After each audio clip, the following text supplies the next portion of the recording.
there, you're listening to Not Another TV Podcast. This is episode 13, the week of August 11th, 2023.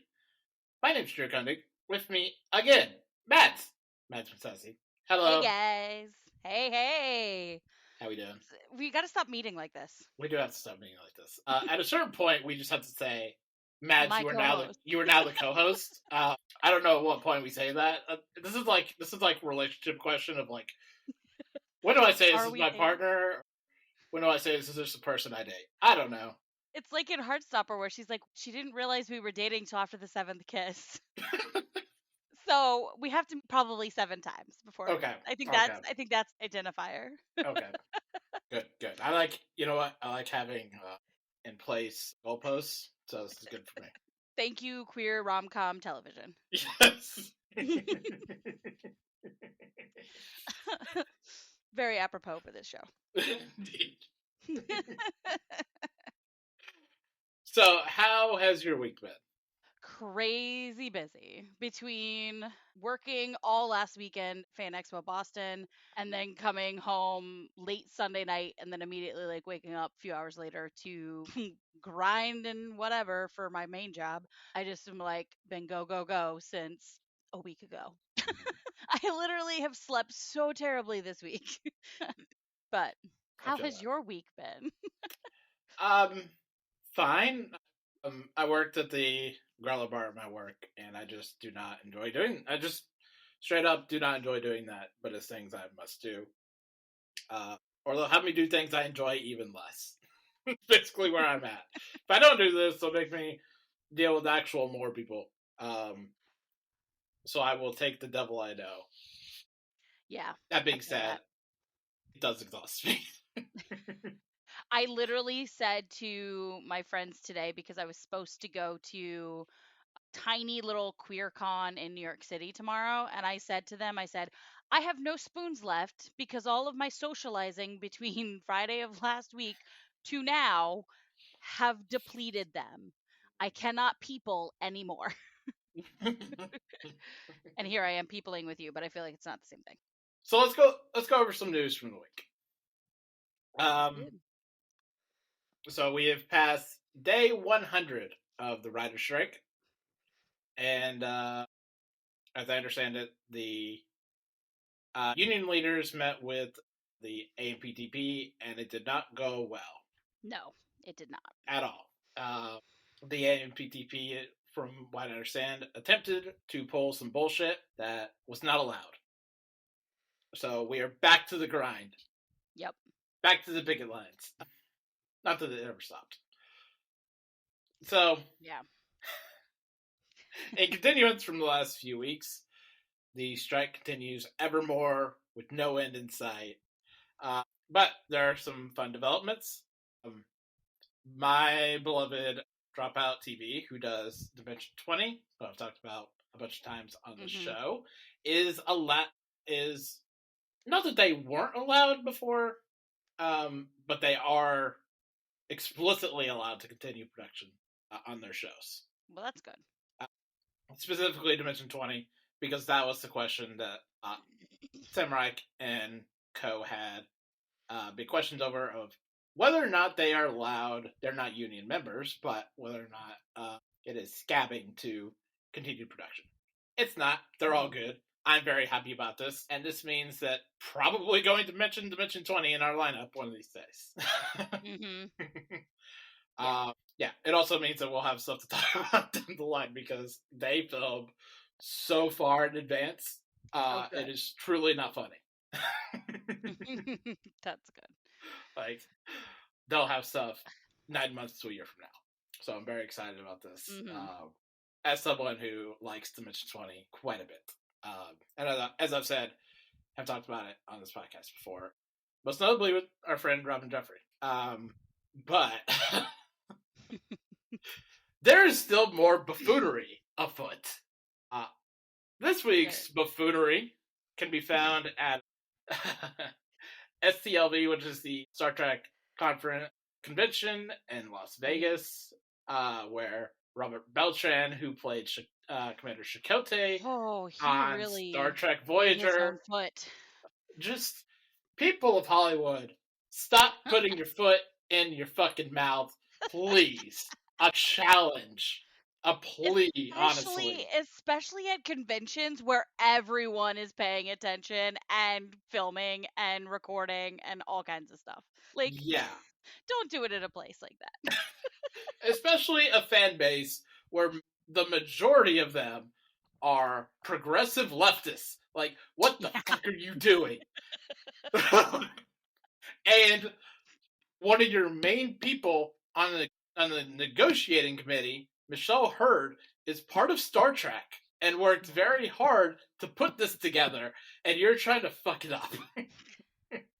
I literally, to be fair, I didn't know who this person was prior to this week because I have not watched Voyager. So, like, Right. I had no idea who he was. And I just scrolling through and I'm like, oh, wow, you really stepped in it, didn't you? And then ate it. Okay, cool. Yeah. For people who don't know, during a panel at STLV, Beltran continuously, despite people trying to stop him, tried to mention specific character names and productions that he's not allowed to do, and has been told he's not allowed to do. And apparently, him doing this is some bullshit expression of his First Amendment, which no, it's not. And his reign of buffoonery has continued onto Twitter, where he, at the very least, implied that queer fans are not real Star Trek fans. Yep. So, a sincere and hearty fuck you to this man. It's like when a good chunk of your fan base is queer, that is not the thing to say. Yeah. Not great, Bob. Not great. Well, in other buffoonery related to conventions this past weekend, you and I worked hard this week, but I feel like Stephen Amell's PR team worked even harder. Yes. At Fan Expo Boston, he was not taking questions. He was just sitting on the stage talking to the moderator about whatever the moderator brought up, which were pre-approved questions by his team. And you could tell he was very annoyed that he couldn't talk about his two shows. And I took it as a major ploy where he was talking about, I don't know why he was talking about flying and comfort. Must have been one of the questions. But he started talking about how he's like, these shoes I'm wearing right now are not what I'll wear on the airplane. I'll be wearing my Pride Crocs. And I'm just like, you're really trying to like win some points here. And then today he was seen on the picket lines. Yes. So I feel like he's been reeled in and told, we need to babysit you. Oh, yeah. If you've seen the pictures of him on the picket lines with the rest of the Aerocast, he definitely has the look of a man who had a very long conversation with his publicist. And David was also at the convention this weekend, and I'm like, I have a feeling David also was like, bro. But Steven was not the only one at the convention this weekend that was kind of pushing the boundaries of what you can talk about. Zachary Levi was extremely good at working around talking about his shows without actually mentioning the name or the character names. And I'm just like, why don't you just talk about other things? Like, there's a way to just avoid it completely. But he then went on a tangent about how machines were going to take over the world. And he goes, I'm not trying to be alarmist. I'm like, he was definitely a few bulbs short with that one. Yeah, I mean, Zachary Levi is a conservative nut job, so he really is. But yeah, I was my job at convention this weekend was to work the main theater hall, so I had to listen to all of these panels.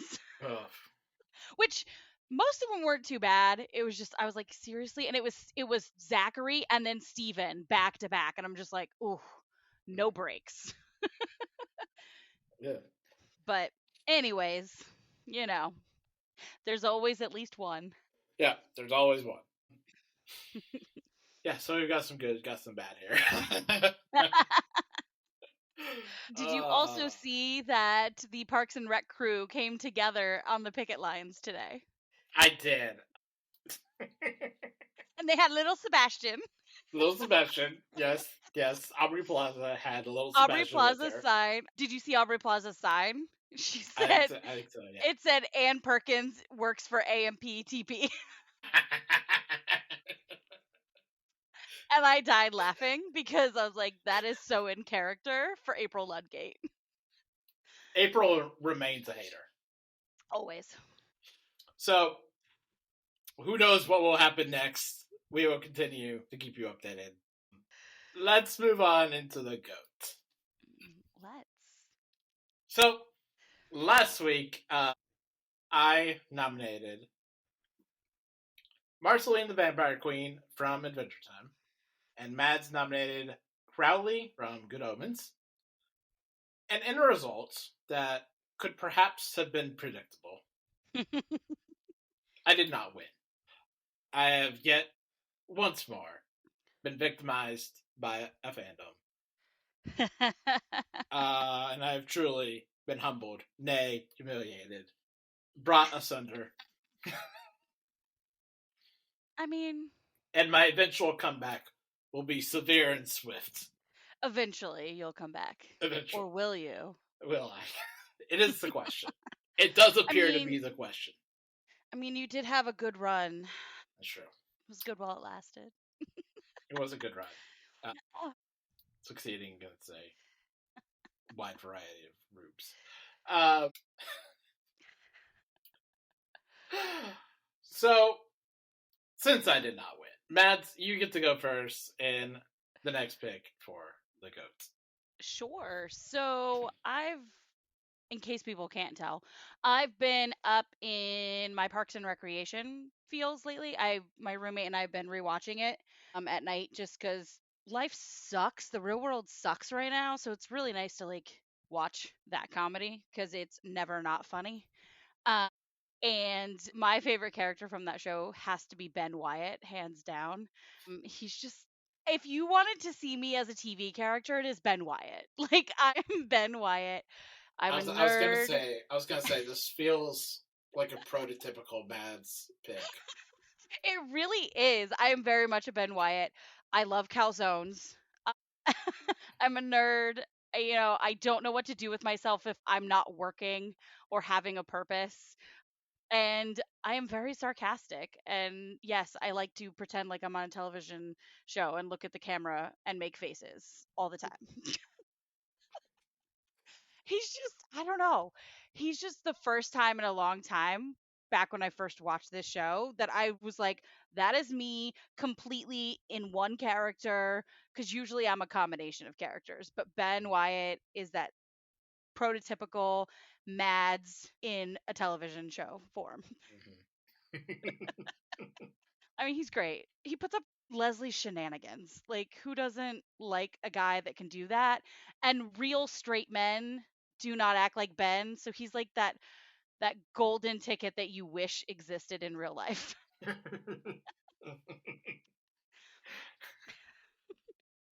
Anyways, that is my pick. I like it. Yeah, it's a good pick. It's a really good pick. But I will not be outdone. Not again. I might be, no, I'm kidding. I feel like the fandom for Parks and Rec is a little quiet these days, so it might be harder for me to I'm feeling this one. I'm feeling myself. So my pick for the GOAT this week, I think I mentioned this last week, I've been watching a lot of the X-Files lately. And as such, something that really came to mind is just how good Gillian Anderson is as Agent Dana Scully, who is my pick for this week. Just an iconic character, like from top to bottom. It feels a little weird presenting her without Mulder because that dichotomy is what makes the show. Not to say anything bad of John Doggett in the last 2 seasons of the X-Files, but that relationship of believer to skeptic, and the way that flip-flops of Scully being a firm believer of science and also a firm believer of Catholicism and religion and a kind of deep, ineffable faith. And there is like there's a subtle comedy to Agent Scully of each and every week, despite how many aliens that she has seen, will say, "No, I don't think so." It is kind of the wonderful thing about uh, episodic television, the procedural television of always needing characters to come back to a base of always being a consistent archetype, more or less, of they need to believe a certain thing, and always Agent Scully will see a spooky thing and say, "I don't think so." I mean, Gillian Anderson is iconic. She is iconic. She's so good. She takes. I've watched so many episodes of the X-Files that should not work as well as they do, but Gillian Anderson takes simple dialogue and makes it almost Shakespearean. Mm-hmm. Like, she takes really simple turns of phrases and just delivers it with such an oomph that you're like, I am on the floor. Mm-hmm. She is just truly spectacular. Her red bob, as I said, is just fucking iconic. Like, you just have a silhouette of that and you're like, I know exactly what this is. Mm-hmm. Yeah, so that's my pick for this week. Agent Dana Scully from the X-Files. Yeah, you're probably going to beat me. Just throwing that out there, considering how much I still see about Dana Scully on the interwebs.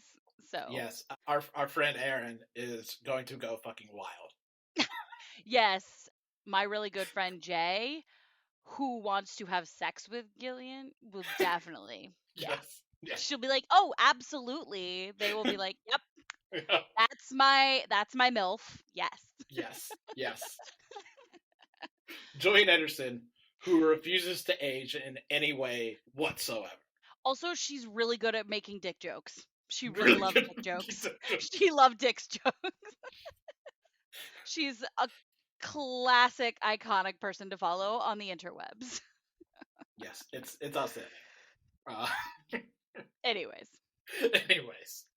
my run has been great. Who knows? We might actually be closer than we anticipate, but I doubt possible. But feeling I'm back on top, baby. I mean, it's only fair. I did pick really big characters last few weeks, so yes. Just be glad I didn't go with a Heartstopper character because I almost did. So you can vote for these Twitter and TikTok, and they'll be up for 2 days for you to vote on. And as always, be sure to keep an eye out on our TikTok, Twitter, Instagram, and YouTube pages for clips of the podcast that I am posting throughout the week. And also, I don't think I've said this yet on the podcast, we have started a merch shop because people said they really liked Samantha Coley's line of Paul Wesley's Kirk is people's princess. So that is available on our Shopify store. Available in a shirt, a hat, and a beanie, and stickers. Went all out this time. But you can go to bit.ly/notanotherpod-Shopify. And let us know if there are any other things you want to see on merch, because we would do it. Wait, I would do it. Don't tempt us with a good time. Don't tempt us, yes. to quote Futurama, my time is actually useless.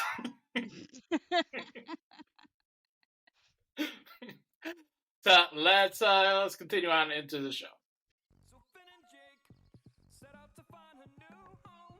It's gonna be tough for a kid and her dog on their own. Here's a little house, off and sticking his foot in.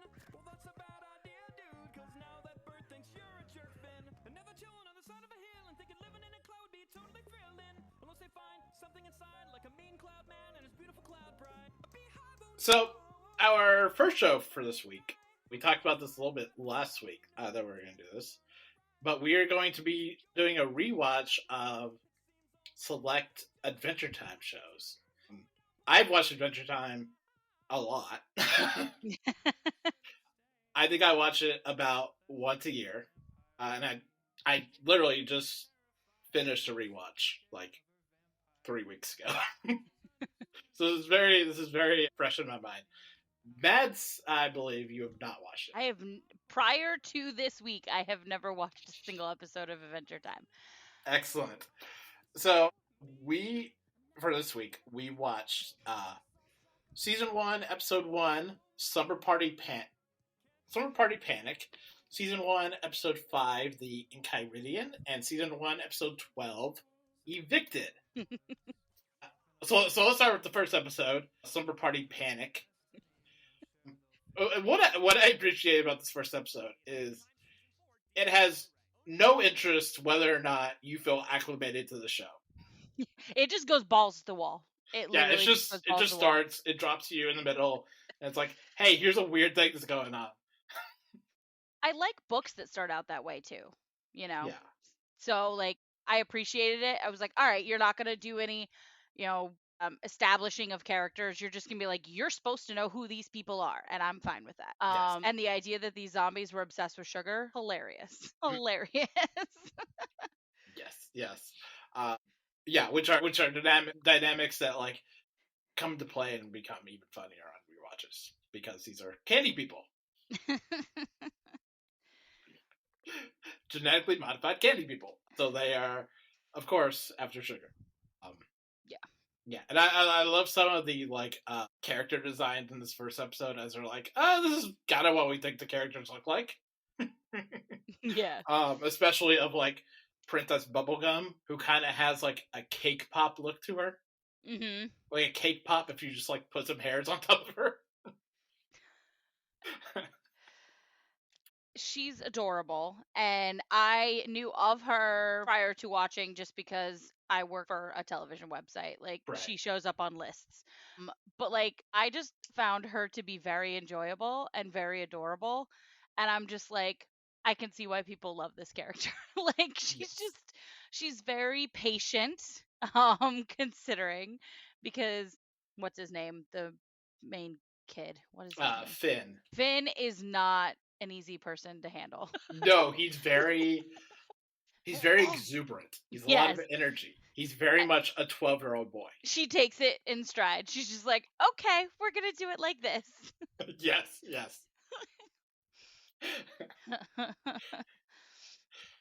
Yeah, I've always really enjoyed their dynamic of like kind of like older teenager person trying to like mentor / like babysit like a 12-year-old, you know? Honestly, they feel like siblings. Like, I get that dynamic of, oh, I had this with my siblings. Like, very much, oh, I'm in charge of you, but I don't want to deal with you sometimes. Like, right.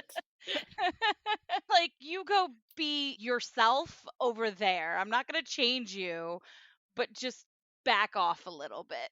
Right, yes. Which is where Jake comes in really nicely. Yes. As his best friend / brother. Yes. Who can shapeshift for no reason, for reasons not established. Like, it's just, the rules don't make sense with Jake. As we see throughout these episodes that we watched for this week, there are different incidences, and we're just like, never mind, don't think about it. Yeah, no, the show would rather you not think about it and just say, his body can do whatever that moment demands of him. Yes. Like, sometimes it's just stretchy. Sometimes he can literally just fly with his body. Mm-hmm. Don't worry about it. Don't worry about it. Don't worry about it.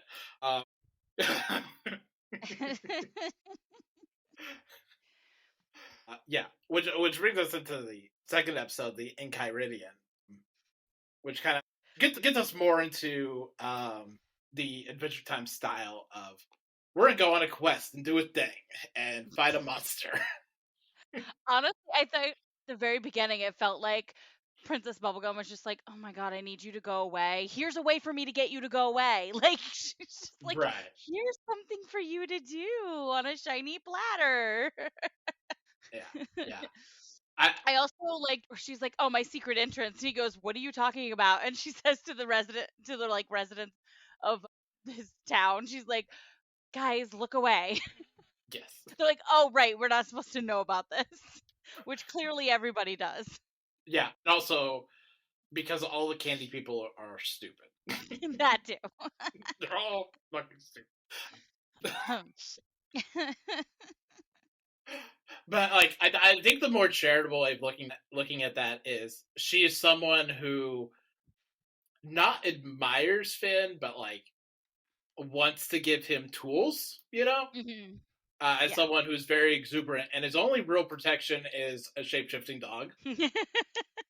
She's like, "You are not special. You are human. You need help." You need help, so we're gonna get you a book. But there's a lot in the Enchiridion that's kind of building up into like what Adventure Time would become in terms of hmm like its themes, which is like it, it's distilled really nicely in the conversation he has with Jake of like this place is designed to mess you up. hmm You're just being put on a series of tests that's just going to mess you up, you know? hmm Uh, and it's kind of just the concept of growing up, Right. you know? Um, and we're on like a long road for that kind of that general conceit of just like here's what's here's some messed up parts of just like growing up. Yeah, and I feel like it's kind of introducing us to the fact that Finn still has this magic belief in all things that are good and precious. And like he's going to start realizing that, oh no, it's not all bubble gums and rainbows, like he's going to realize that growing up means there's some tough stuff too. Right? Yeah, yeah. He has a very like um, binary look at morality hmm of of there are things that are good and there are things that are evil, and I'm supposed to attack the things that are explicitly Yep. evil, which is where the third episode comes in really nicely. The introduction of Marceline. I Um, actually really loved this episode. yes, it's so it is so enjoyable. Just like Marceline coming in and being like, "Oh hey, you all have just been squatting in my house for years. This is actually my house." Right. And she convinces them to leave. So they leave, they go find a new place, and she shows up and she's like, "You have to leave here too, because this is now my place." And I'm like, I love this person. Yeah, yeah. Because Marceline is so old that she's just been able to stake a claim on like all of these places. Yes. Also, she's just, you can tell it's her way of trying to make friends. And she's not really going about it the right way. Right, yes. She's like, "I want to be friends with you, but I could also kill you if I wanted to." I could, yeah. As we see with Jake, which does not make sense at all, but it I does. don't know. But it does. It's like, Yeah, don't look too closely. yeah, yeah, Magic. yeah. And I do love the introduction of like her vampire lore of she could eat blood or she could just eat red. Yeah. That's so good. That's great. It's fantastic. Like we've done vampires so many times in pop culture that like when we get something new like this, it's like this is fantastic. Why didn't we think of this before? Like it's Yeah. so fun and it makes it very much a show for all ages because it's less Hmm. scary that way. Yeah, yeah. This idea that vampires aren't aren't like drinking blood because like it tastes good. It's just because it's red. It's red. It's red. Like they don't care. Yeah. And also like the song that plays is like they're trying to house hunt is just so Hilarious. delightful. It's I was working and watching at the same time, and so like I actually paused my work and I was just like, okay, I'm sat, I'm listening. It was so creative, and Hmm. I'm like, this show just does it all. Like that's something that I'm finding surprising because I don't watch a whole lot of animated shows, as I've said before. And I've kind of avoided this one. I don't know why. I just have. Probably just because I'm like, oh, animated. Oh, it's mostly for children. It's also super long.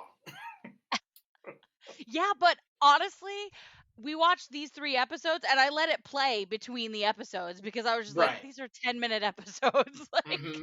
and I was very intrigued by what was going on. So I was like, oh, I want to know more. But yeah, it's been, Evicted was definitely my favorite of the three. Mm-hmm.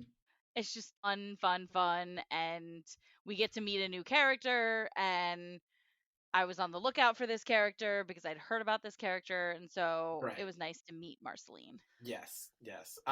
Marceline is in one other episode this season that I don't believe is on our list, but it's very much in keeping with this episode of Marceline just playing games on Finn because she thinks it's funny.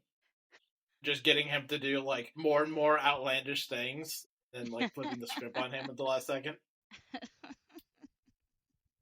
She seems like a very not too serious character, and I like that. It's a nice little fun time. Like you don't know what you're going to get from her because she's so unpredictable. Right. She's definitely chaotic. She has like some of the just like kind of the madcap teenager energy Mhm. that can like switch to angst at any second. Absolutely. Um, She seems like she listens to My Chemical Romance. oh, absolutely. Absolutely. I literally was thinking that when she's like going around doing her thing and I'm like, she's such an emo. She does emo punk rock. That's what she listens to. Oh yeah. Yes. Yes. um But yeah, Marceline forever. No. wrestling forever. Yes. But really, I want to see her friendship evolve with Finn because I feel like it's a journey. Yes, it's a very fun friendship actually. So next week our episodes are going to be we have 3 more episodes next week. It's going to be season 1, episode 24, titled "What Have You Done," which introduces another character that we haven't seen yet, Okay. who's been introduced previously, but is not on our list. Season 2, episode 1, it came from the Nightosphere, and season 2, episode 2, the Eyes. Ooh. So that is where we're going to be. I'm ready. Let's do it. Let's do it. You're going to turn me into an Adventure Time junkie. I can just see it. I'm And then I'm going to curse you. It's fine. okay with that. So our next show here is Heartstopper season 2, which premiered on Netflix. Hmm. All 8 episodes. Yes, I believe it was 8 episodes. 8 episodes are Yes. on Netflix. I have watched the first 3. You've watched the entire season. But it's good that you've only watched the first 3 because I feel like there are definitely certain chunks that you have to watch them in. So I'm glad that you didn't like watch the first 4 and then like have to split up the Paris trip. Well, like, Right. because Paris is 4, 5, and 6, I believe.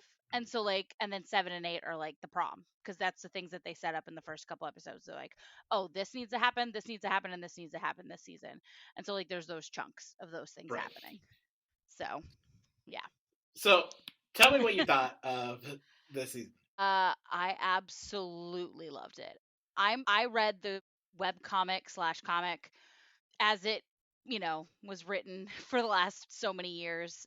I was nervous about this season because I knew we were going to start diving into the deeper, darker stuff that teenagers go through, especially these characters. And so I was worried how Alice was going to write it for television, and they do a fantastic job of transferring it from comic form to, to the screen. I really enjoyed the additional characters we got to meet this season. I still stand behind the fact that I think Ben did not need to be there, but there are people that disagree with me. Um, basically there are people that are like, yeah, but we needed to see Charlie reach the point that he does because of Ben. And I'm like, we could have done that without Ben being there, though. So that's my opinion. Because also in the comics, Ben is not there beyond what happens in the first season. So it's like, we brought back this character because the actor's beloved by the fan. And they're like, sure, we'll add in some scenes, whatever. But I do appreciate this season for its beautiful trans representation, and trans stories and joy. It's beautiful representation of people that don't figure out they're queer until they're older. I like that kind of stuff with the teachers. We kind of explore that a little bit. And then also, Isaac has a journey of discovering that sometimes you don't have romantic feelings about anybody or want sexual relations with anyone. And it's handled beautifully, which A-spec relations are not ever handled beautifully on television. As someone who's asexual, I yearn to have characters that really represent the spectrum well. And I think this show did a really good job with that this season. So I don't know. Nice. Really good. It was really good. And it's beautiful, heartwarming, it's like a feel good thing. Right. Right. Yeah. Yeah. So. I also enjoyed the episodes that I watched. It's very enjoyable. There's a certain part of this where it's like maybe I'm just too old to access the type of like heightened teenage emotion that's kind of running rampant through these, like especially with like Charlie, where I'm like, Charlie, you concern me deeply as a person, which is very likely the point, but also Did you read the comics? I did not. Okay. So I'm coming into it this fresh. it comes into it later, but there is a lot of mental health stuff going on with Charlie. And that's something that they highlight, which I appreciated greatly. Right. They did a really good job of doing it. But I agree. Like, there are a lot of people that are like, oh, these guys are cringe. And I'm like, they're teenagers. Teenagers are cringy. Like, it's just gonna happen. And I think, yeah, some people have a harder time being able to separate that from, normal, typical, average, middle aged people, having a romance. Right. And yes, it's a teen show, and yes, it's really geared towards teens, but I like teen shows on occasion, and I feel like Right. this one's really good. It's got, everyone's basically queer, let's be real. There's like, I don't think there's a straight person in sight, in my opinion. Even if we're, closeted like Ben. I don't even think Imogen is straight. Like, she's way too strong about saying she's an ally. Um, we know that pipeline as queer people. We know that pipeline of I'm an Sure. ally, and then it's like, oh no, actually, I'm not. I'm more than that. But yeah, like, is it something that I'm gonna say, oh my god, this is cinematically the best television show? It's so well written. It does have its merits, yes, but it is definitely not going to be like winning Emmys or anything like that. It's just a feel good time, and I appreciate that. Right. Yeah. Yeah. Yeah. Like, if straight people are allowed to have the samurai turn pretty, then queer people are allowed to have Heartstopper. Exactly. And apparently red, white, and royal blue, if I'm looking at the reviews correctly. Right. Oh man. No, we're allowed to have cringy, not so great rom-coms just like everybody else. Right. Yeah. Yeah. And yeah, it borders on cringe, but then when there are those heartfelt moments, Heartstopper goes hard and they do it really well. Once you get to it, episode 8 has this big moment that, like, you're just like, wow, they have a really mature relationship considering they're teenagers. Like, it's just, that's the thing I think a lot of people love about Nick and Charlie is that Charlie's a hot mess and Nick is just like, don't worry about it. We will communicate our way through this and we will make it work. And it's just like, normal teenagers aren't like that. What? Who are you? Right. You're not like teenager boys that I grew up with. Emotional maturity. Right. Right. Like, you have Nick and then you have Tao, who was the epitome of typical teenage boy. Right. Yeah. Yeah. Yeah. No. Tao's date with Elle is horrifying. Each and every second of it is horrifying. Yes. He tried too hard. He tried way too hard. Also, the fact that he doesn't like Moonrise Kingdom, I'm sorry, that is a knock against you, sir. It's such a good movie. Here's the thing. It's not merely that he doesn't like Moonrise Kingdom. It's then he, at the end, espouses all the different ways he doesn't like Moonrise Kingdom. Well, here's the thing. I have this head canon, and I'm sure it's probably true, that he is neurodivergent because typical brains don't continue to disparage something that they hate so much, especially if they're trying to like have a good time with someone that they care about. And like, so I think he just does not understand social cues, and therefore it's my headcanon that he is autistic. I mean, right. I mean, also the way they do a flashback scene of at some point in the season where Charlie and Tao first meet for the first time, become friends, and Tao literally just like info dumps about something that Charlie has a sticker of, and it's just like, you are neurodivergent, little one. But the other thing with that date is that Elle was not understanding. And I'm like, Elle, you're his best friend. How do you not know this is how he is? Like, teenagers. Right. Also, the dad saying hanky panky. No, absolutely not. Absolutely not. And I love Tori's line where she's like, do not say hanky panky. And I'm just like, thank you. Oh, I love Tori. Oh, Tori so she's much. Great. She's fantastic. Oh, she's like quiet. if we're gonna talk about a neurodivergent person, yes, she's so quiet and in the background all the time, and then she just like randomly will pop up, and you're just like, oh, you've been here this whole time. Right. I love her relationship with Charlie and how protective of him she is. Like, she can tell in those first couple episodes that he's starting to spiral, and she's like, is everything okay? He's like, no, everything's gonna be perfect. And you could tell by the look on her face that she's like, all right, I'm gonna keep an eye on him. Yep. She's like, that seems like it's gonna end badly. I'm gonna watch him. Right. Yeah. And you get a lot of that in the comic too. She's very, very protective of Charlie, and I love that. Like, I love sibling dynamics like that. Yep. But anyways, in case you couldn't tell, I loved it. Yes. And one final thing, I found it very horrifying that all the teens message each other on Instagram. I don't understand that.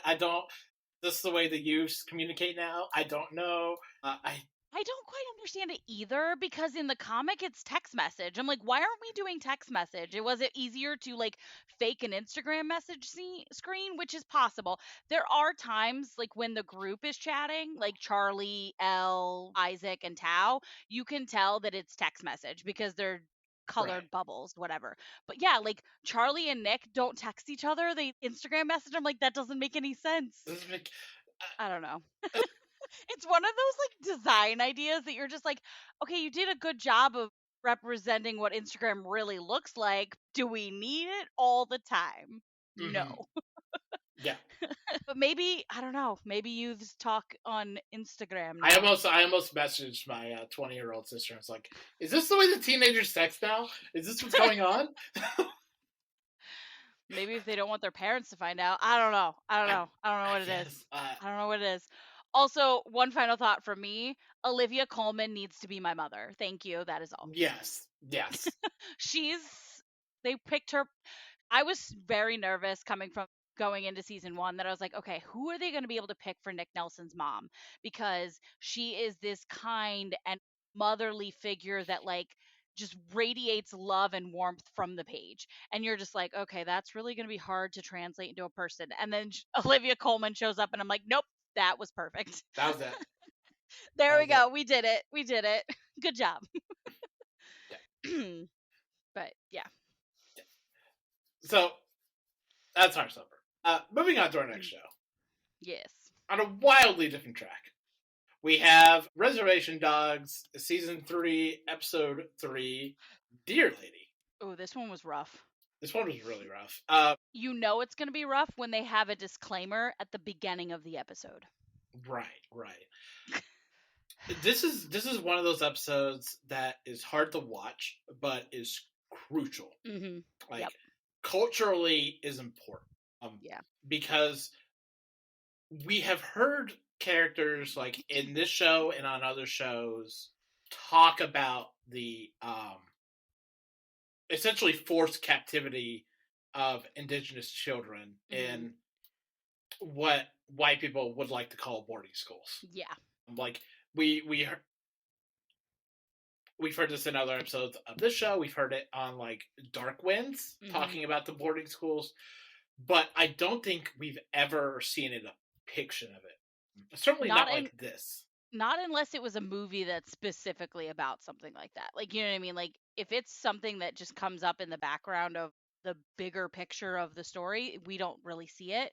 So I was grateful that they showed it because, yeah, it was rough. And I also enjoyed that, not enjoyed, that's not the right word. I appreciated that when the white people were talking English, it came across as gibberish to all the children around them because they didn't understand English. And so like we didn't even know what they were saying because we were from the perspective of that girl. Right. And so like I appreciated that they did that because that's definitely it gives a deeper impact to what was going on. Right. Yeah. And I liked that this episode had the same kind of menace and terror that you would see associated with a movie or TV show depicting slavery. Yeah.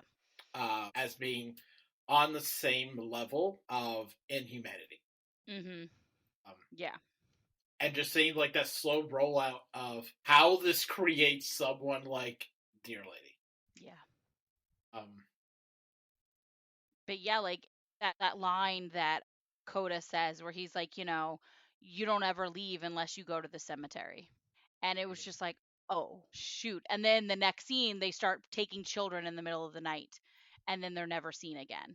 And it's just like, oh, he's like this is real. This is very dangerous. These kids are not being quote unquote taught.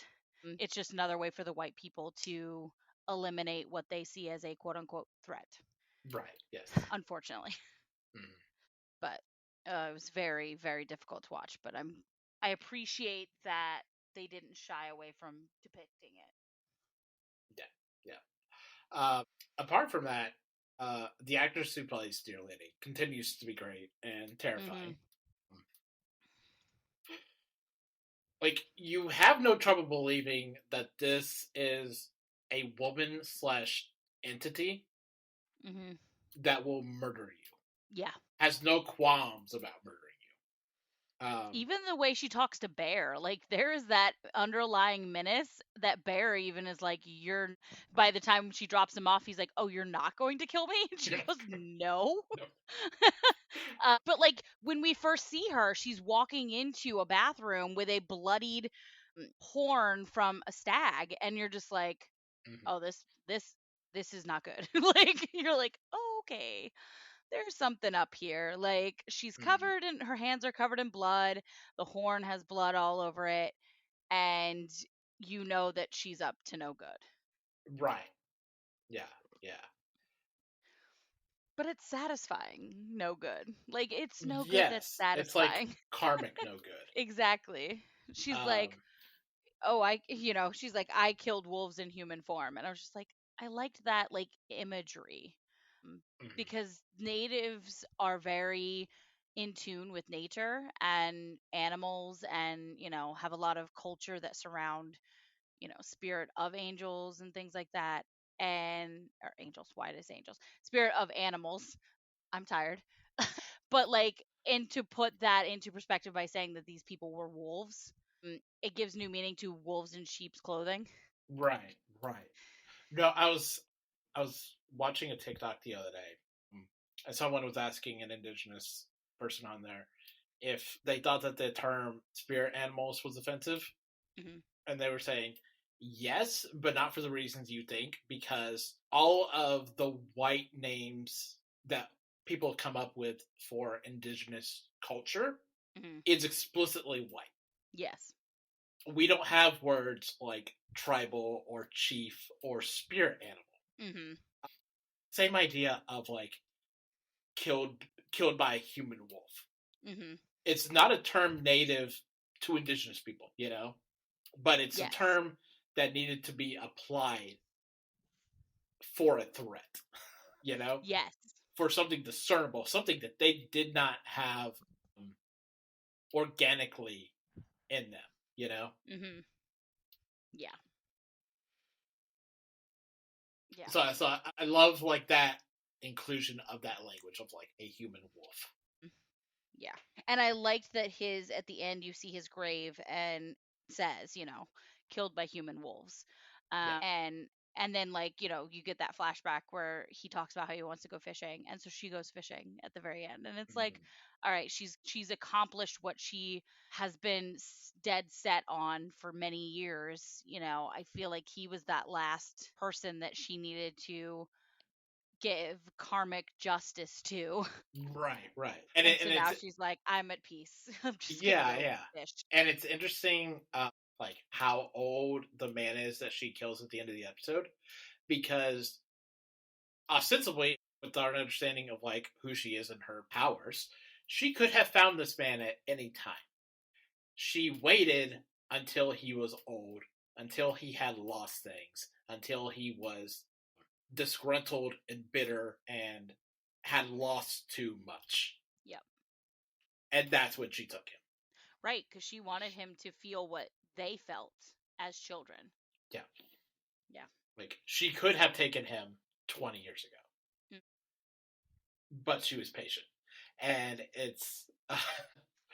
I can't remember who said this to me once, but it's like, it's the patient people that you have to watch out for. Mm-hmm. Because if they don't act immediately, what they have planned is 50 times worse than anything you could possibly imagine. Absolutely. Like you said, like the saying goes, it's the quiet ones you have to look out for. Yes. But yeah, and like overall, I just love the inclusion of Dear Lady here, and it also makes me feel really glad that, weird way, that this is the final season, because Dear Lady is a character who, with too many appearances, could be diluted. So like her being here so pointedly and specifically at this point of the series feels really good to me. Has a finality to it, yeah. Yes. I also, in regards to humor, because Reservation Dogs is like, oh, we've destroyed your heart, now we're gonna make you laugh. Right. Bear shows back up in the village. What are they, the twins? They're like, oh, really? We should have given her a CD. And it's like, bro. That's so I literally was like, I shouldn't be laughing, but I'm laughing. And that's the point of that scene. It's just like, we want to make you laugh because we've made you cry and feel things. Right, yeah. But yeah. So let's move on to our next episode of the week. Again, on a wildly different track, which is Harley Quinn, season 4, episode 5, Getting Ice Stick, Don't Wait Up. I am an idiot who has ADHD, and I thought I had watched this, and then I looked at the list, and I was like, no, I did not watch this. So I will definitely be watching it soon, because I do love Harley Quinn, so it's not that big of a hassle. But I was like, I felt so bad that I missed Justified last week that I was like, I'm not going to miss any this week, and I missed another one. Yeah, this episode is fine.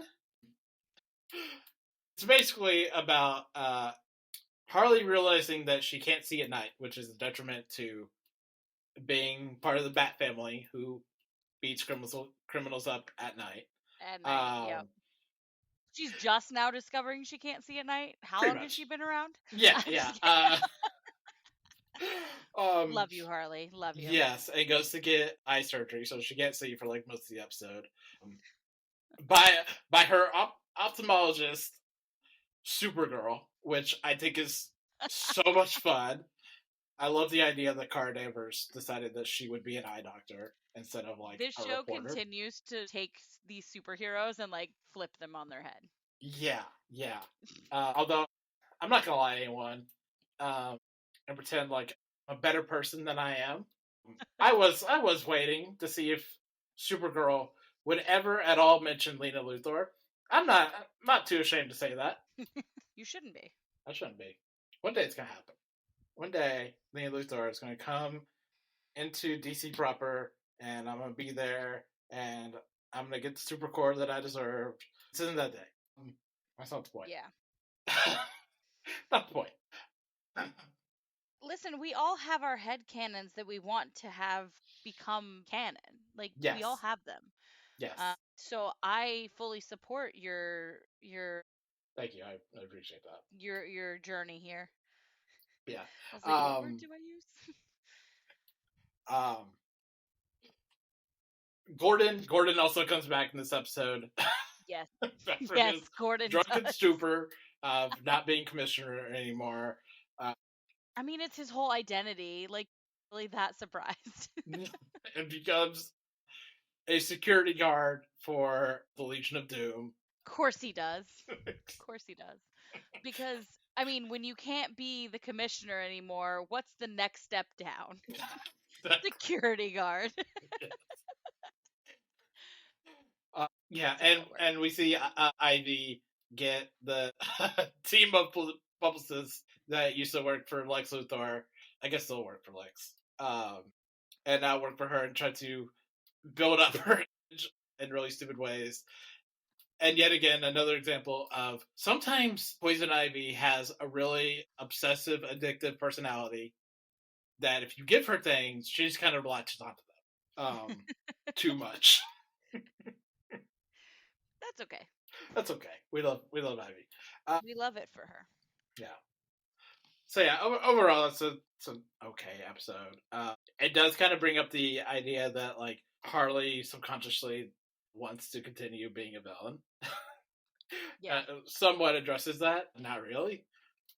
I think eventually she's gonna end up back on the villain track. Yeah. There's only so long that she can handle being quote unquote good. Yeah. Like she has these underlying urges to. I don't know if Harley is a villain at this point, but she is an anti-hero. Mm-hmm. And the swing on like being on either side of like the morality does not work for her. No, she likes to hug the middle. Yeah. So I think we're gonna see her going back to that by the end of the season. But more on that later. In the DC vein, we have My Adventures with Superman, Season 1, Episode 6, My Adventures with Mad Science. Can I just say that this episode was teetering on very ridiculous to me? Maybe actually very ridiculous. I mean, you have a brain. Right. That used to be a human. Right. That is in love with a gorilla. Correct. Bestiality. That's all I'm saying. I mean, I feel like once you're... Listen, it was cute and semi-queer, but, like, there's still that whole you were human and you are a gorilla. I mean, once you're a brain and a robot, I feel like a lot of things are on the table. I know, but the love started he was still a human, okay? Okay? Yeah. But it was interesting to see Lois and Clark have to team up together when they're frustrated with each other. Right. Yes. No, and I saw somebody saying like, for a while I couldn't understand why they put My Adventures with Superman on Adult Swim, because it's a very more kid affiliated show than what is typically on Adult Swim. This is the episode that I get it. Yeah, just a little bit. With not even shying away from the fact that Clark Kent is a fucking beefcake and Lois Lane is insanely horny for him. Yep. Indeed. I mean, yeah, they went there. Disgruntled feelings or not. Right. Like, But that's how sexual attraction works. Like, and Right. that's why enemies to lovers is such a popular trope. Because, like, when you get that anger turned into lust, turned into, like, physical passion, like, yes, Right. that's Yeah. it. Mm-hmm. Because anger and love are two sides of the same coin. So, Mm-hmm. similar passion level. Yeah. But also appreciate that, like, Clark, who is very much, Clark Superman is very much the person that, like, is there to save the day, is actually the one that caused the problem this time. Right. Yeah. Because he walked through their barrier and fucked it all up. Right. Right.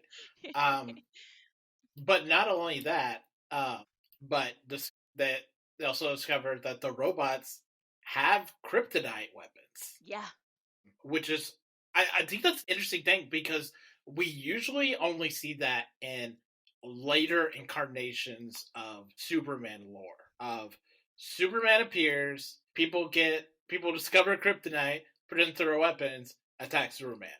But here we have the kryptonite predating Superman. Superman. Yeah. Yeah. And then, at the end, it's like, oh, these guys have it out for Superman. Like, this is their end goal to begin with. Right. And so it's definitely going to be interesting going forward. Yeah, yeah. Well, and it's interesting their use of kryptonite separate of Superman. Yes. We just found a thing that's like a really good energy source for weapons, but not realizing yet that it is a weakness for their enemy. And then he shows up and they learn more about him and they're like, oh, wait, we already have this technology. Right, yes. Score for us. Yeah, exactly. Yeah.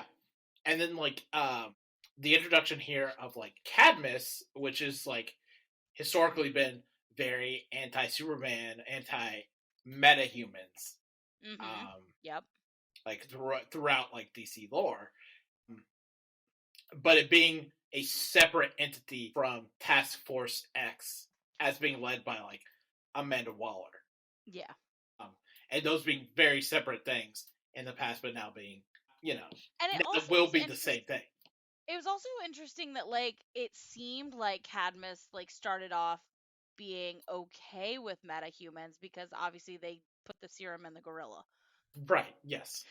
So it's like, it's an interesting dynamic that we don't really see in the DC lore because they are so anti metahumans. I was like, oh, that's an interesting take on this.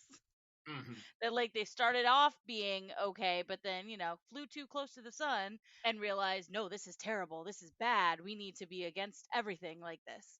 Yeah, yeah. And I can't believe this thought hadn't occurred to me before. Because it should have. I'm just stupid. The general is almost certainly Lois's dad. Yeah.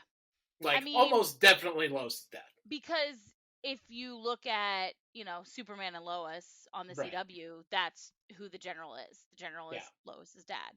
So, like, it would make sense that even in this universe of DC, he would be as well. Yeah, and is traditionally, canonically, Lois's dad. Lois's dad is the general. If they made it not Lois's dad, then I'd be like, that would be impressive. That would be impressive. It'd be like, interesting. Suspicious, but interesting. Because we like that. We like that dichotomy with Lois because she she loves her father, but also she loves Superman, and those things don't mix. Right. Anyways. So let's move on to our next episode of the week, which is Star Trek Strange New Worlds, Season 2, Episode 10, Hegemony. So this is the season finale for the second season and brings the Gorn back to the forefront. And can I be annoyed with the Gorn already? Yeah, this is a very effective episode for a number of reasons. But there's the characterization for the Gorn feels, I don't want to say Star Trek because that's a term weaponized by bad fans. But it just doesn't the Gorn jive very well. Here's the thing. Separate from the fact that the show's treating the Gorn like monsters that can be shot on sight, including babies, which we've already seen that in like the first season when Hemmer died. Yeah.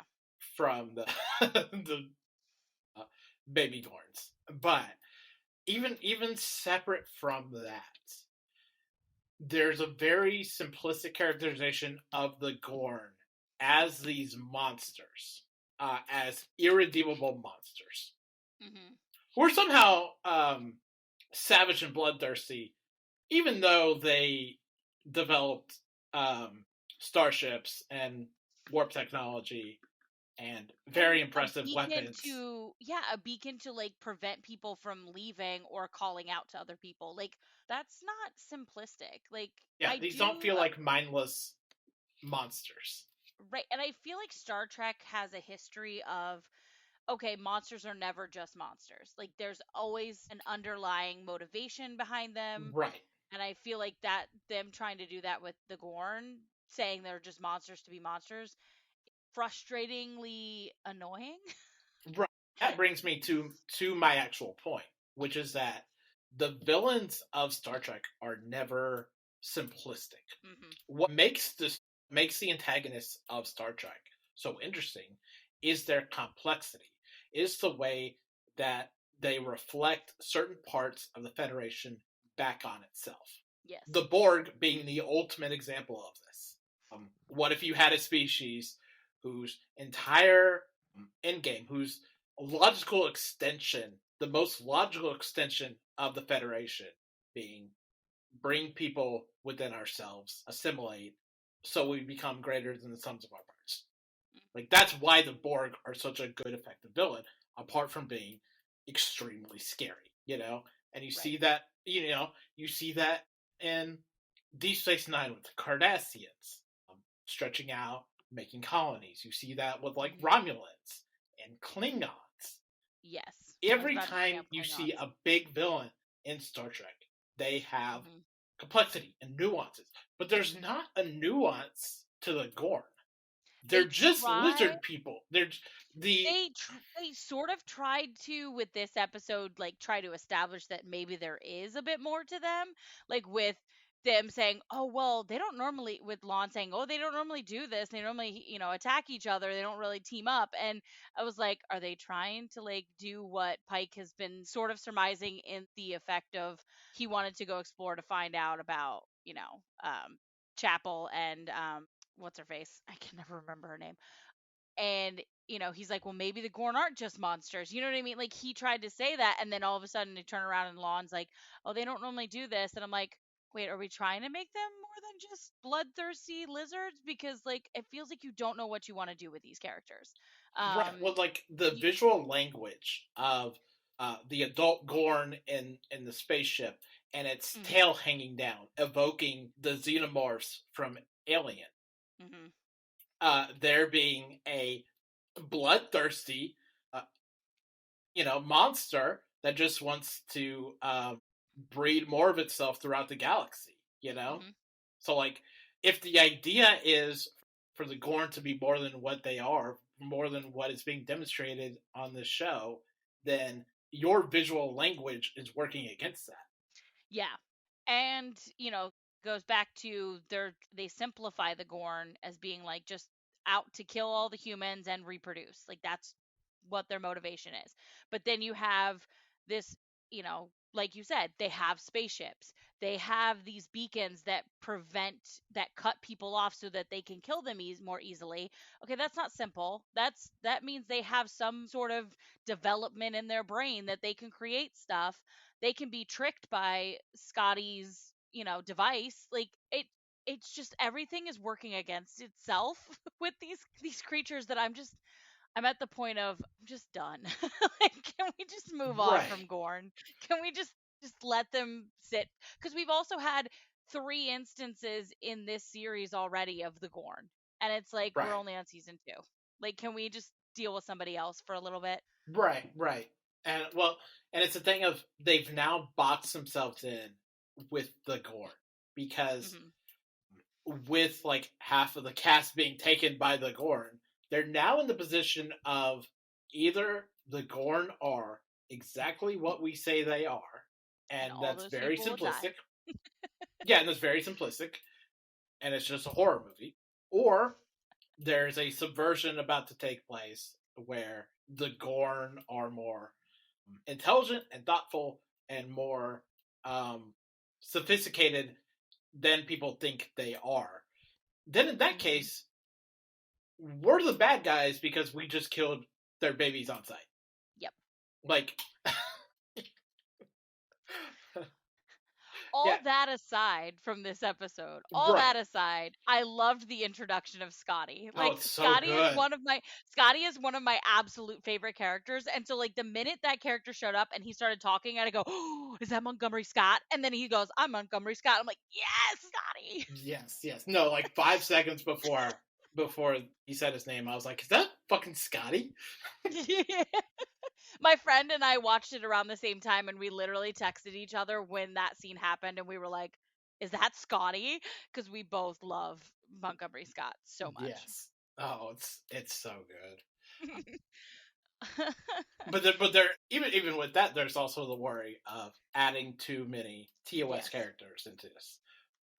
Like I saw somebody mention this, bringing this up on Twitter. Like this is the problem that Star Trek Picard had, where they created these original characters and then they didn't know what to do with them, or they were tossed aside in favor of legacy characters. Yeah.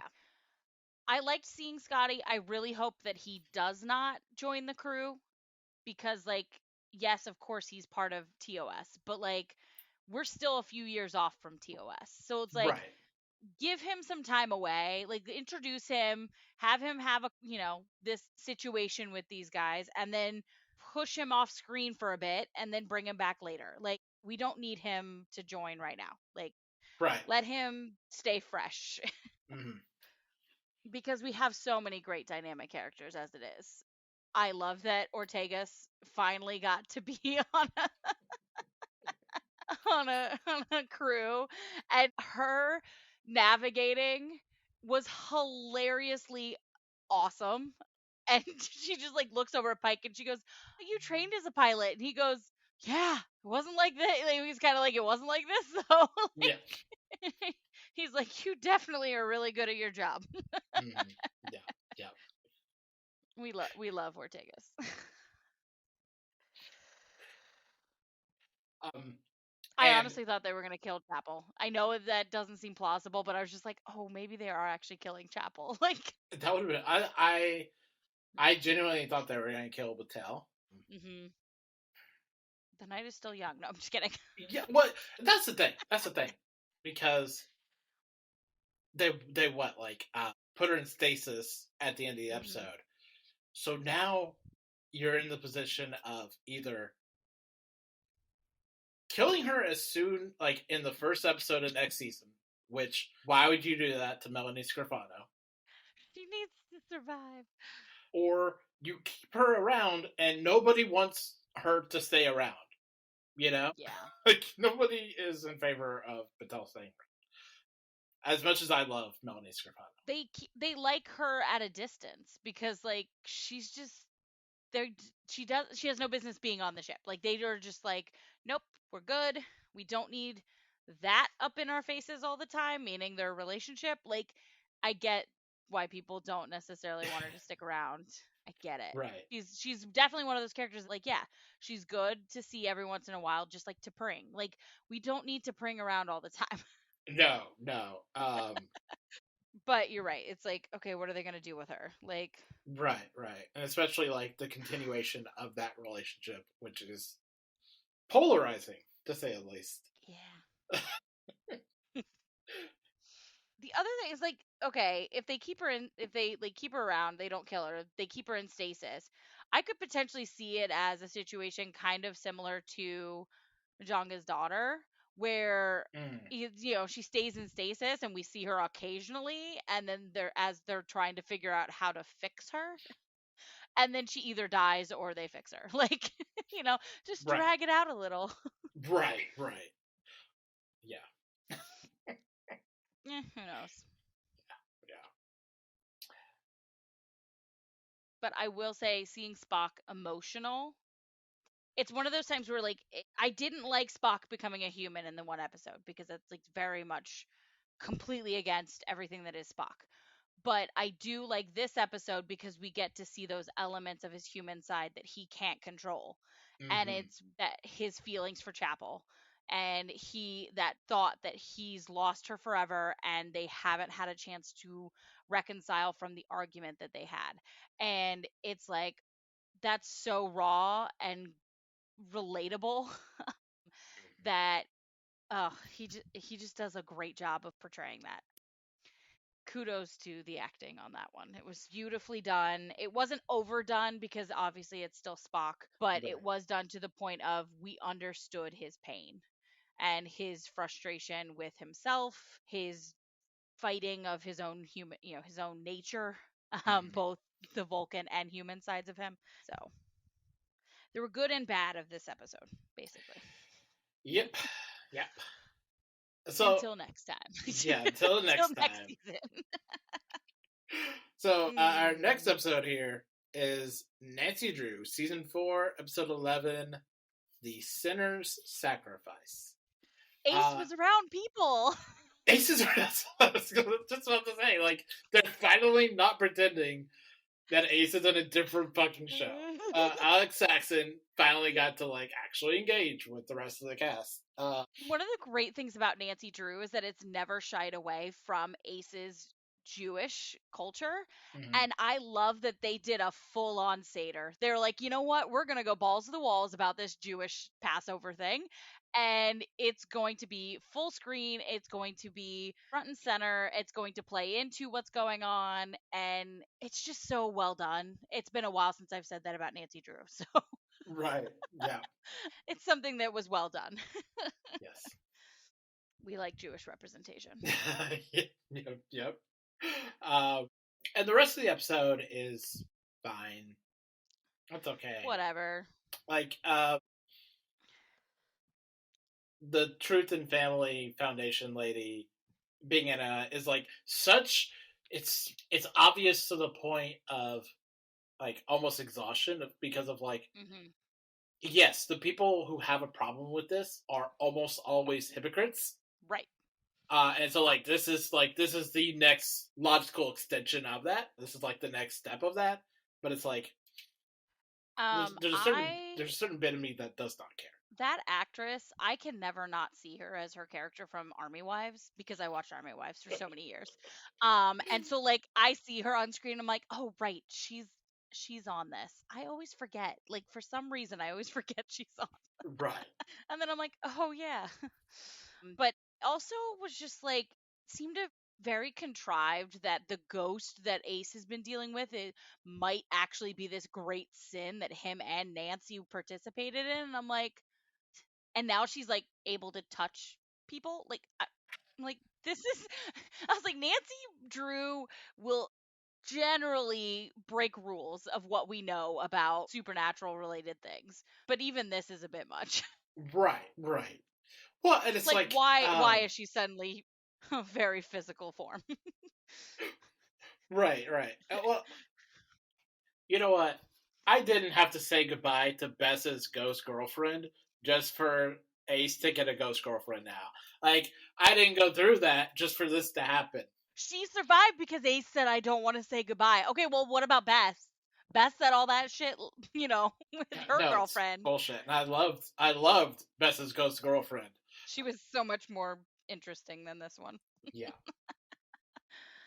But like, I don't know how I feel about this whole Nancy had this big sin because I'm like, just doesn't feel right. So I'm like, I don't know if this is like them doing a handoff of like you think this is this, but it's not, or if they're just bad writing. No, it just feels like bad writing. It feels entirely out of place. It's like we can't do Nancy and Ace being in a relationship, so let's have them commit murder. Like right. And then Ace can be the new boyfriend of this dead girl. Oh man, I can't. Yeah, well, like this show's in such a worse place than it was last season because we don't have a bad guy.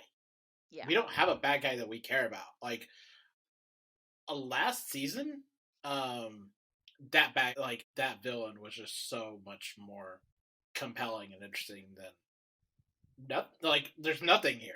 Yeah. Like it's not even that the villain they have isn't interesting. They don't have a villain. No, because even the Sin Eater isn't a bad person. They're just stuck with this curse. Like, and I guess you could potentially say that the blonde woman is a villain, but even she's not really a villain. Like, she's just an annoying white woman. Like, Yeah, yeah. Like she's if we're gonna go on villainous white women, villainous blonde white women, like we had Olivia Taylor Dudley last season, and that was far better. yeah. And like even Tristan's parents like turned out to be just these annoying characters that I don't care. Like I just don't care. No, and they're toothless. They're Like not they're just established and they're not established enough for us to care about their whatever. yeah. And it's just yeah, it's just I expected so much more out of it being the final season. And I've been extremely disappointed Mm-hmm. most of the way. Yeah. And then throwing in the whole Carson and what's her face pregnancy thing, I'm just like, what? You know what the funny thing about me? Jean or Jen or whatever her name is. Yeah, the funny thing about me is that I have consistently not trusted Jean Yep. because she wore a red dress in one episode, and that just brings me back to her playing Allie on the 100, and I'm like, nope, nope, not doing it. I mean, that's fair. I've been there before with characters where it's like, oh, I don't trust you because of this other character you played. Yeah, I'm not feeling no. um Kudos to Ryan for being a badass dad in this episode. Yeah, Kudos Ryan because Ryan did phenomenal. yeah. Mm-hmm. I've honestly liked Ryan since day one. Like day one, I've liked him even when he was an annoying rich guy that like didn't have the wherewithal of normal human behavior that he does now. He opened his horizons a bit, but like he was still I don't know, he was still kind of lovable even when he was the stupid rich guy. Right, right. And that's a credit to the actor. Mm-hmm. Yeah. Uh, and I love Nick being de facto dad. George's sisters. As they're stealing from garage sales. Like Where'd you find this? Garage sale. And he's like, suspicious? I'm I know suspicious. that's not true. Yeah, Like yeah, he immediately was like, all right, let's get out of here. And then he like sees there's only two of them and he's like, Ted? And Ted comes sulking down the stairs. yeah. Yeah, and it, it goes to like the kind of weird place that like Nick is in right now because Mm-hmm.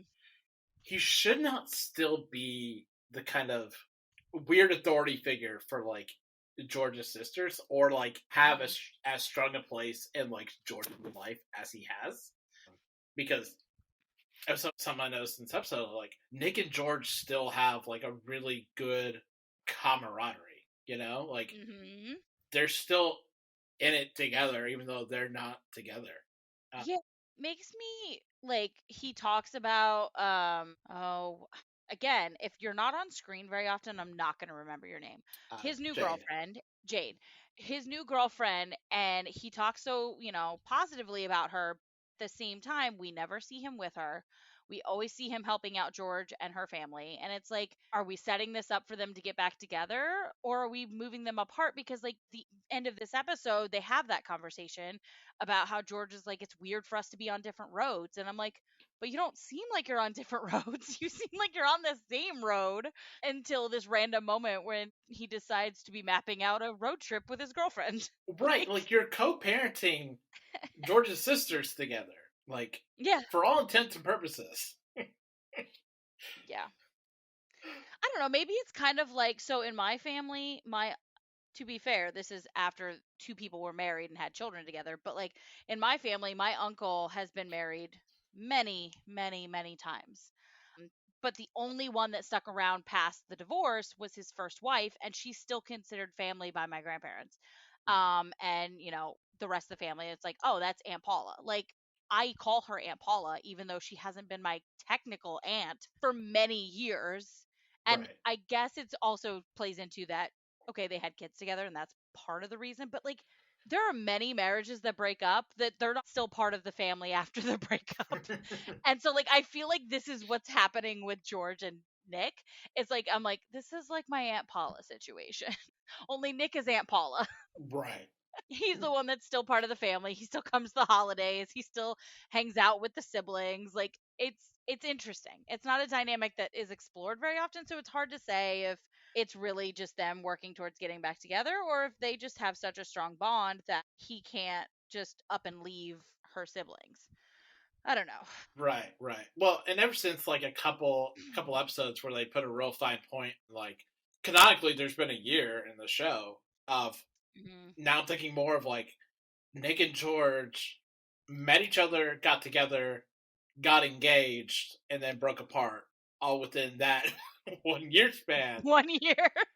Uh, when you when you put it like that, it seems so crazy that they got engaged because I'm like, I was thinking they were together for a little longer than a year because again, right. you and I both thought that it was more than a year Like it from makes start sense in to like TV time, but it doesn't make sense in like these are real actual people who are living their life finish. in a year. Also, these are like barely out of their teens people. Like they are not mature adults yet. Right, right. Um, Again, time does not make sense as it does with many television shows where you're like, right, right. don't look too closely because that timeline does not make sense. Mm-mm. No.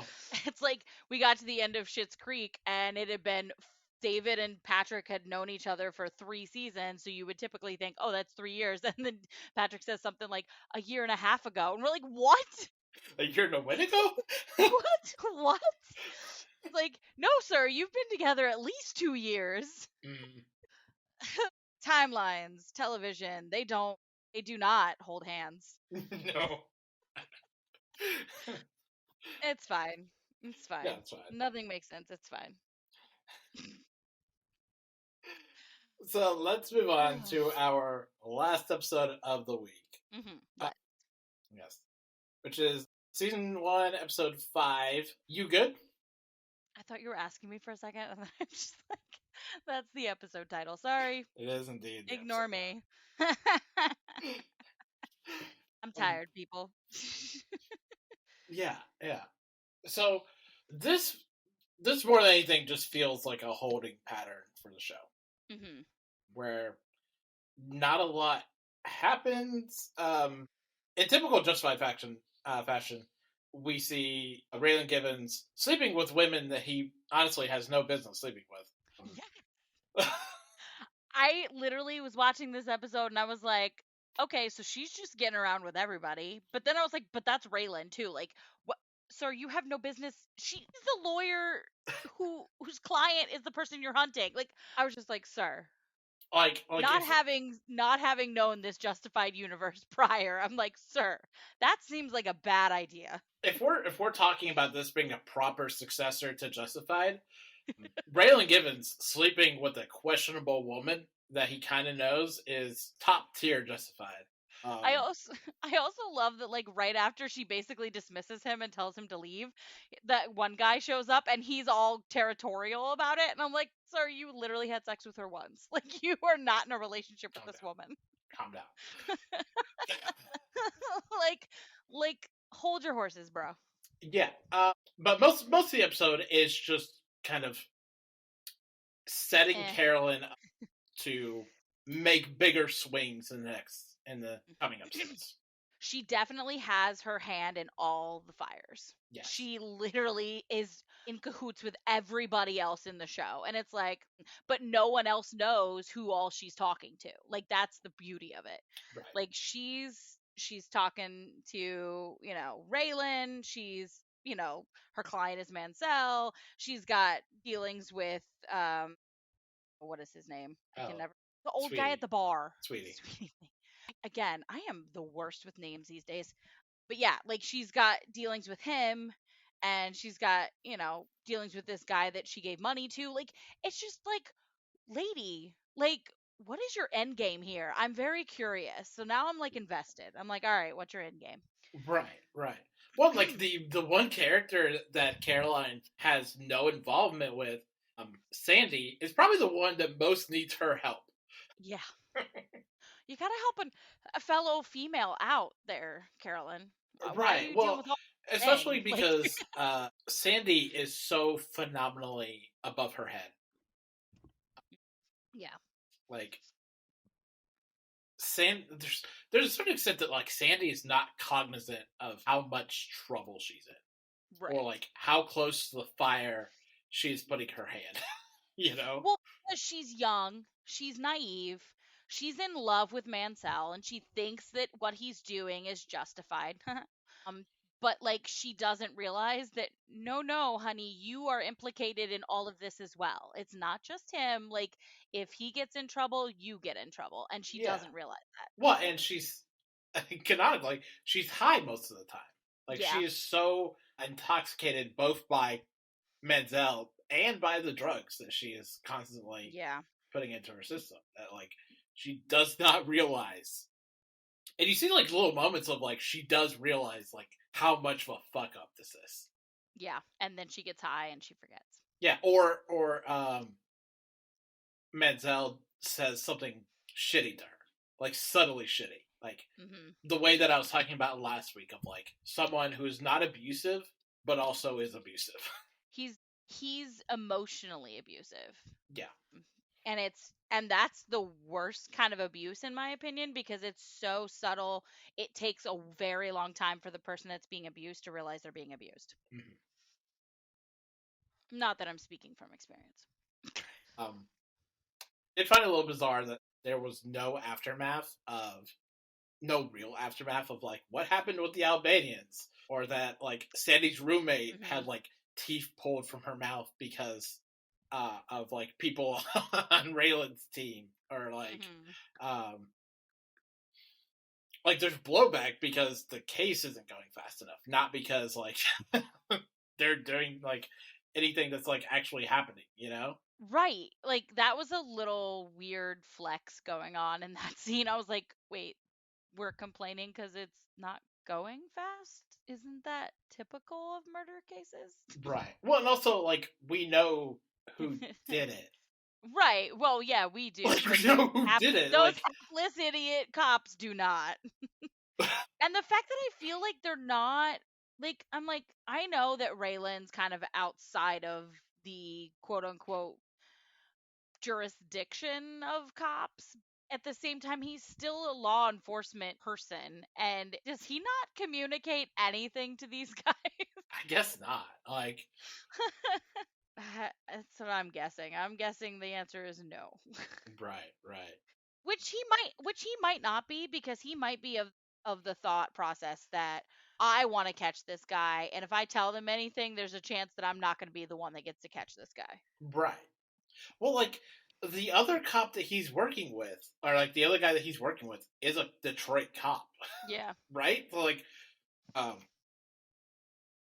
Wendell, like he knows everything that Raylan knows, and he Yeah, I works don't for the know. Detroit PD. So, like, Maybe he's more loyal to Raylan I for some just reason like, than he is to the Detroit cops. Oh. um, at the end of the episode, we see Raymond Cruz, Hmm. and Raymond Cruz was the main character of City Primeval, the book. Okay. So it is like it's just weird, like synchron, like kind of weird, like synchronicity of like the book and the adaptation like coming Hmm. together in this weird way. And the I'll trust actor, you on that yeah, because well, I haven't read the the book. actor, the actor Paul Calderon played this character in the film Out of Sight, Okay. which was another Elmore Leonard adaptation. So it's like this weird, like continuation. They're all within the same universe. It's Yeah, totally logical. yeah. No, so someone would say like this now makes like this. Paul Calderon has now worked in like two kind of separate universes with like two different Karen Cisco's, which is Interesting. Which is a deep cut. A deep cut that I don't expect you to appreciate or understand, but I would like it out there anyways. Well, listen, I'm sure there's somebody out there that understands the deep cut. Sorry, I can't help you. Anyways. But yeah, like I'm kind of at a place of like City Primeval is just kind of fine. Like it lacks a lot of the excitement that Justified had. Yeah, I feel myself really having to push myself to watch it, and it Right. could be that just because it's not typically a show I watch, type of show I watch, but it also could be that I just am like don't care too much about most of these characters. I have moments where I care, like this episode I'm like, "Oh, what is Carolyn up to?" But like it's hard to wrap that around the 40 other minutes of stuff. Like you know, the stuff that I care about equates to maybe about 5 minutes of the episode, and then like the rest is just whatever. Right. Well, There's not a lot of action either in that kind of like I feel like it should be more there should be more action, but I feel like there's not. right. Well, it's the kind of thing of this being like one long thing with like a big bad, where like Justified had big bads, but like there was other stuff interspersed there. Like it was more episodic than what this is, and you're doing like the same tone and style without what made that show engaging. Yeah. And to bring it back to like our earlier conversation about like texting styles on screen, Raylan texting his daughter, and that being like the one text on the screen. It's like I deleted my previous conversation with my daughter. Like I love that in every TV show or movie. It's always like you don't see like the line of messages, because realistically, it would just be a line of like Raylan's messages unanswered. Yeah, realistic. So that's one of the great things about there was I forget what show it was I was watching, but they were like, you need to talk to this person because when you can't talk, when you don't talk to this person, they're talking to me and I can't handle it, and they like scroll through like a million messages, and I'm like, thank you for being realistic on that part. Like, Yeah. I forget what show it was because I've watched so many random things in the last few weeks, but it was just one of those things that I was like, messaging done correctly. Right. Yeah. But yeah, like when Raylan was texting his daughter, I was just like, the reply to this, if there is a reply, will be mean and crushing, and only the way that a teenage girl is capable of. And she did. And it was. She's like, I can't talk to you right now. Bye. Like, honestly, she's like, I don't care. Bye. Honestly, the worst thing a teenage girl can say to their parent. Yeah, I saw that and I kind of laughed a little and I was like, oh, she's such a typical teenager. Yeah. Oh man, yeah. But I wish it was yeah, I just wish it was better. I'll watch it to find out what happens by the end, but I'm just at the point of I'm not invested. I don't care super much. I'm one of those completist people though that I'm just like even if I don't really like something, I'm like I have to know what the ending is. Right. Well, like the problem for me is Clement Menzel is no Boyd Crowder. As good as Boyd Halbrook is in the show, like, or just in general, he's just not a Boyd Crowder, and the attempt to like recreate that is not working. Yeah. And I feel like this is something that would be compounded for you if you had actually watched Justified and seen like Boyd Crowder, because like what they're trying here and what Justified did is just it feels really League Smart to me. I mean, I know what you're talking about because I've seen shows where like I see the original and then they do like a spin-off series and it's like this didn't really live up to the potential that it could have had. Yeah. Yeah. So that's it for this week. Next week, we don't really have anything new on the docket. We're just going to be going through some of our different shows. Yep. We're starting to get into the period where things are going to be a little more sparse. Yeah, a little more sparse. We're starting to run out of content that was created prior to the strikes. Yes. Which might mean we start doing more rewatches after this. We shall see. We shall see. So, till next week. Mads, where can we find you online? You guys can find me at DorothyNYC89 on pretty much everything. X, okay, let's just dead name it Twitter, and Instagram and TikTok. And you can find me on Twitter at Drew Koenig, and I am on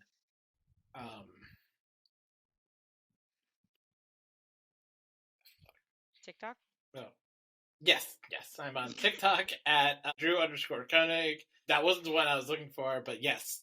And I'm on Blue Sky at Drew Koenig. There you go. And also find me on Serialized, where I'm blogging my shows throughout the week. You can find us on Twitter, TikTok, Instagram, and YouTube at NotoTVPod. And you can email us at nototvpodcast@gmail.com with any thoughts, comments, questions you have about the show. And also any listener questions, goat submissions, show recommendations that you have, especially as we get into, as we said, some of the rougher times of TV watching. And go to our merch shop, bit.ly/NotTVPodcast-Shopify for some of our t-shirts, hats, other stuff we have up there. Doing brainstorming about other stuff that we can add there. But let us know if there's anything noteworthy that you think should be up there. You can find previous episodes of our podcast, Apple and YouTube, and any other podcatching device that you have. Be sure to like, subscribe, and review any platform you have. Until next week, please do not forget, do not go in the ocean. It's none of your business. Goodbye.